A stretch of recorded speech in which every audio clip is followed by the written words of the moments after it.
literally along this line here, giving extra protection in case of attack from the river.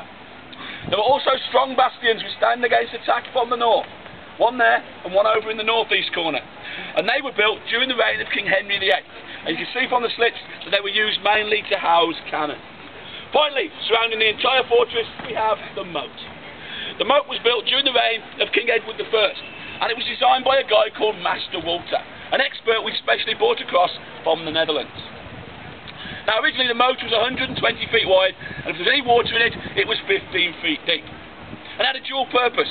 Not only was it a line of defence, but it was also the catchment area for all the filth and waste from the tower, including the tower toilets, which emptied directly into the moat.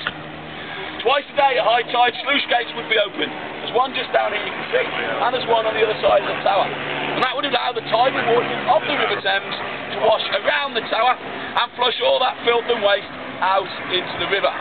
They replaced it with clean water, cleanish water at the turn of the tide. Now, all sounds really good. One basic problem. The base of the moat was dug a lot deeper than the base of the river, and all the filth and waste just sank to the bottom. The moat turned into the biggest cesspool in Europe. But also, as you can imagine, it was the biggest line of defence. Nobody seemed to want to fight their way through it. Funny that, eh? Now that continued for over 500 years, until 1843, when the then Constable of the Tower, the Duke of Wellington, sought permission from Queen Victoria to have the moat drained and hard filled. Permission was duly granted, and the moat was filled to the level that you can see it today.